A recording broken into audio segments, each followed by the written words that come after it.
Hi, I'm Tanya with Tanya Barron's Real Estate Group. I'm Greg Anderson with Caliber Home Loans.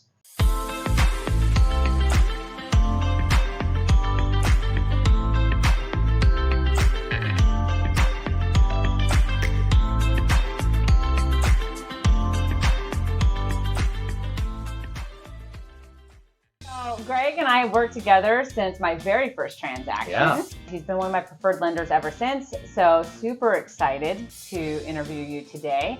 Hear a little bit more. Hear a little bit more about what's going on in the market. But what's also cool is that Greg works in Renton and lives in Renton. So we're super happy that we're doing this. Yeah, I appreciate it. And I've been in Renton almost my whole life, so awesome. I'm excited to do it. Good, great.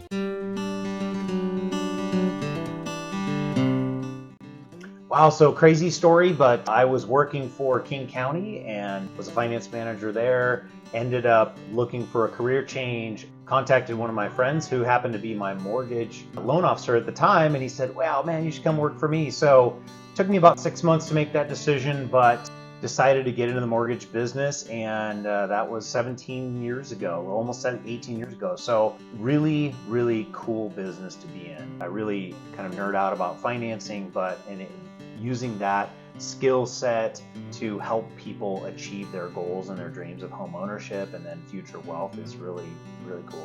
Well, that's awesome. And one of the reasons I really trust you with my clients is because you do nerd out on it and you know it very well. You actually have a degree in finance too. So it's really helped you be an asset to my clients and help me grow in my business and learn about it. So 17 years, lot of change. Lots of change.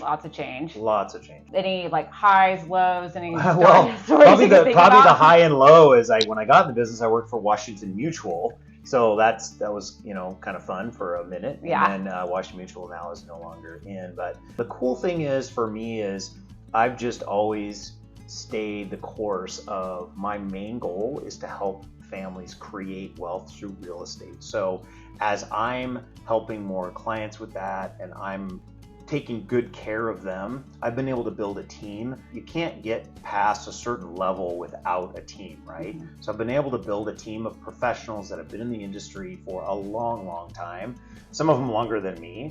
And they also have that same willingness and want to take care of clients and really educate people. And so that's really, I think, what's been the biggest high for me is be able to take other people on this ride with me. So yeah, what about a low? Low was the tough spot. Was I got in the end of 2004, and so now I was with Washington Mutual. I left Washington Mutual, of course, went to Wachovia. They went out of business in like 6 months. So there was a period of time there where I was with several companies and they just kept going out of business. So it was a very, very weird time in the market, but we're through that and haven't really looked back ever since. I've been with Caliber now going on 3 years. Prior to that, I was with Penrith Home Loans, as you know, for 9 years. Some people move around a lot in our business. I would try not to move around, but there's always reasons for moving to take the best care of our clients.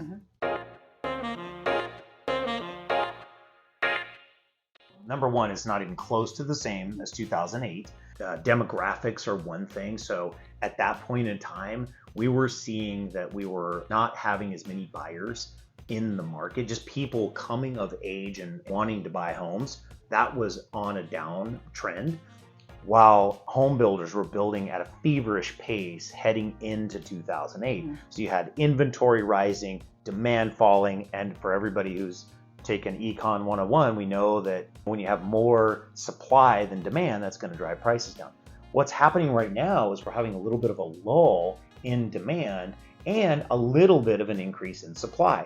The reason for that is that in the first 6 months of this year, prices were going crazy, right?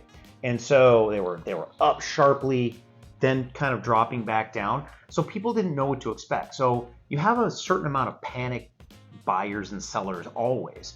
In the first quarter, people were panicking. I've got to buy a house because rates are going up. I'm going to miss out on these rates, right? So they're rushing in. They're paying $100,000, $200,000, $300,000 over the asking price. So then the sellers now, they're like, hey, my neighbor put their house on the market for $800,000. They got $1.1 million. Right. I'm going to put my house on the market. By the time they got their house ready to put on the market, the market had softened. So a lot of those people that went in and maybe listed their home for 1.1, they had to lower it a little bit to find where the market actually is. So some people will say, oh, the market's going down.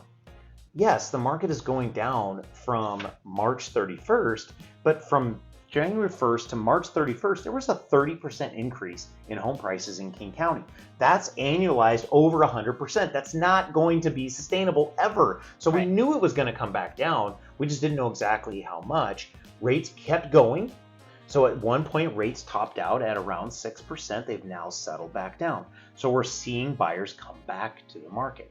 There's more inventory because of all those people that weren't selling their homes for a few months. Tacked onto the normal inventory that comes on in the summertime. My prediction is that we will have multiple offers on most homes again, probably early next year. So I don't think this is going to last for very long. If you look at what interest rates have done to buying power, I understand there are some people that it's pushed them out of the market. But if you look at the median income in King County, that person last year got an 8% year-over-year raise. Okay, so if your payment has gone up, it isn't completely unmanageable if you have, or one of those people that have gotten a raise. Not everybody, of course, got a raise. Okay, that makes sense. Before we actually started this interview, I was just talking to Simone, one of the agents on my team, and she said that she did a statistics class yesterday, and the median home prices from this year to last year are basically the same. So people, again, think that it's just catastrophic change, but really, you know, it's staying kind of neutral. And last year at this time, everyone thought they were getting a great deal. Right. You know, so that's the mindset shift that needs to happen, is that you're still getting top dollar, but for buyers, you're also not competing at this point against maybe 20 other ones and overly, stressing yourself out. How long has it been since you've seen buyers get their closing costs paid for by a seller? Like, that's happening right now. We just got one today where they're getting a $5,000 credit from the seller. So there's options for buyers. It has not been that way for 5 years, really. 5 years it's been. You've had to bid over the asking, you've had to waive your financing, waive your appraisal, put non-refundable earnest money out there. It's been a really heavy seller's market.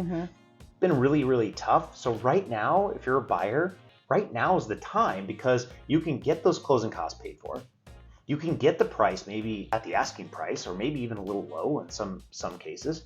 And then when rates go back down, you can refinance. But if you wait till rates go back down, when everybody else floods back into the market, you're just going to be competing. You're going to end up paying $100,000 more for the house. So any benefit you get from a lower rate, you're going to offset because the price is going to be higher. So the problem is, you asked this question about 2008. The one thing I would say for everybody who did not own a home at that point in time, so if you're too young to have owned a home back in 2008, what you don't know is that if you would have held on to that home and not let it go into foreclosure, if you could have, and you would have waited until 2016, your home price would have come back to where it was when you bought it, okay? Now, from 16 to 21, we have seen almost 100% increase, okay? So a doubling of prices. For all those people that said, oh my gosh, I want to avoid 2008, I get it. But if you didn't have to sell, you wouldn't have lost. Right. But people freaked out. It had never happened before, or not since the Great Depression. So they're like, oh my gosh, I got to get out of this right now because my house is worth less. Same thing happens in the stock market. I bought shares of Apple stock and it went down $5. So I got to sell it because it's going to go down more. No, hold on to it. And then it's going to be worth more in the future. There's a lot. There really is a lot, but I don't say one. I'll just say the theme that really resonates with me are those people who they're not really saving any money. They're not working jobs where they're going to be able to save a lot of money, but yet we figure out how to get them into a house. And then 2, 3, 4 years down the line, they call me and they say, hey, we've decided we want to buy a bigger house. And we look at how much equity they have gained in that house. And it might be $400,000 or $500,000. it's a lot of money that people have made, especially over the last, say, 10 years. The appreciation rates have been so high that people have made money that they would have never made in their entire life. They would never been able to save that kind of money. Right. And so that really resonates with me, because I know it's tough when people are renting an apartment for $1,500 or $1,800, and now you're talking about trying to take on a $3,000 a month house payment. You're really like stressed out about that, right? But you have to look further down the line, right? You can't just look at what's in front of you. Clearly you need to have a budget in that, but you can't just look at what is the immediate result of your decision. You have to think about down the line, because that's really where wealth is created. And I'm seeing people, I have clients now that are choosing to rent their house out, which I love, right? They're renting their house out and they're buying another house. So now they're going to have 2 houses growing for them. I have one client, he actually moved to Spokane now. I think we're up to like 6 houses. He's just got under contract on his 6th house. And he's probably early 30s, I think. Wow. And the funny thing about that is I know his parents, and so he came up to me at the golf club one day and he says, hey, I really want to learn about real estate. He just got out of college, and do you mind if I call you? And now he's not even 10 years later, and he owns 6 houses, all growing for him. So if you think about fast forward 20 years when he's 50-ish, early 50s, he's going to have a heck of a real estate portfolio that is either providing him monthly cash flow,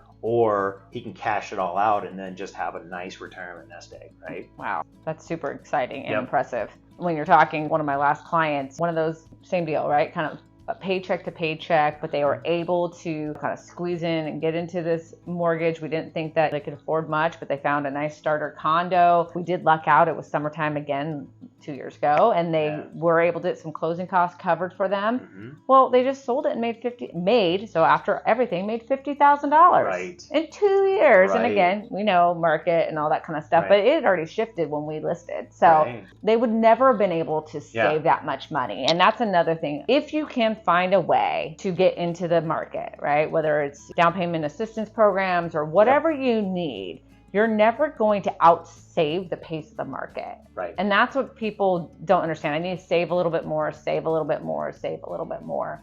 Or like to your point, jumping that $1,000. And I'm more risky and stuff like that, but I always thought I'm never putting $1,000 away each month in savings. Right. You know, that's just was never my mindset. So if you take it from me, that's great. And that's how I've been able to build wealth, is by taking a little bit extra risk in my mortgage, and not house poor, but just enough that I can force myself into some savings. Yeah, I think we all, people tend to look at their finances as they are going to be what they are today forever, right? And that's just not the case. Right? Raises happen, bonuses, all kinds of things, new promotions at work and that. And so I try to get people thinking a little bit bigger, because it's very easy to get trapped in I make $50,000 a year and this is what I'm going to make forever. And that's just not the case. Right. So if you can just stretch a little bit. When I bought my first house, I was a little scared, but after 2 years, after raises and that type of thing, I wasn't scared anymore, right? Yeah. And I owned that home for 5 years and made a nice profit that I could roll into my next house. That's one of the decisions I regret in my life, because if I would have kept that house, I would have had it paid off years ago, and it would be worth about $750,000 right now. So bad decision to sell that at that time, but that was where I was at in life at that time. I needed that money for the down payment on the next house.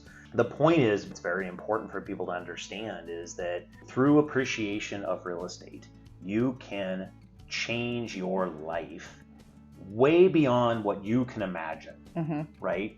And it's just a matter of taking the step to talk to somebody to figure out, okay, what do I need to do? We don't want to do anything other than get you into a home and get you in the game. And plus, you get to own a home, right? Which is a nice benefit, because then you can do what you want with it, paint it, whatever. But we want to get you into that game. We're not doing this because we're just trying to make money. That's not what we're doing this for. We're doing this because we want to help people create a life-changing wealth situation for themselves. Number one, the ability to learn and the ability to be coached. Those are the two biggest things, because it's not rocket science. Like, there's somebody else that has done it before you, and they've done it at a very high level. And so you just need to be willing to learn from those people, right? I think also you have to have a servant's heart and an educator's heart. You need to really want to help people. And sometimes it gets tough because sometimes you're literally helping somebody with something that has nothing to do with mortgages. You're helping them get their budget in line so that they can even start to save money, right? Or you're helping them fix their credit or things like that so they can even start to think about buying a home.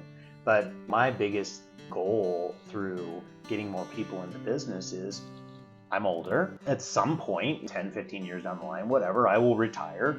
And so I want to bring in other people and coach other people so that I know that the industry is in good hands going forward. I think one of the things that's big for us is we're always looking to grow. I'm always looking to bring people into this industry that I think have the same passion of helping people create wealth through real estate. They have an educator's heart where they really want people to understand what they're doing and making good financial decisions.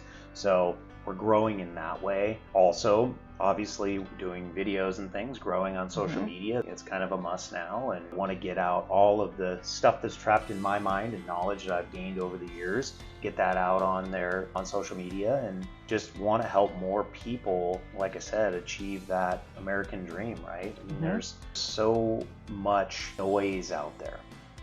And we talked about it, like people that are thinking that, oh, the housing market's going to crash and stuff.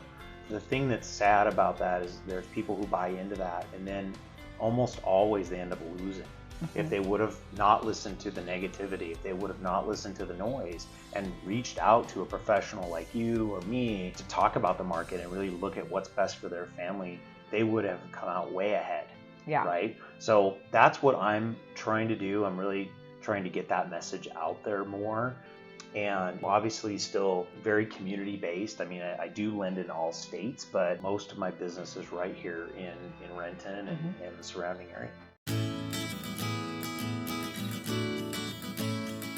So my favorite book, bar none, is The Go-Giver.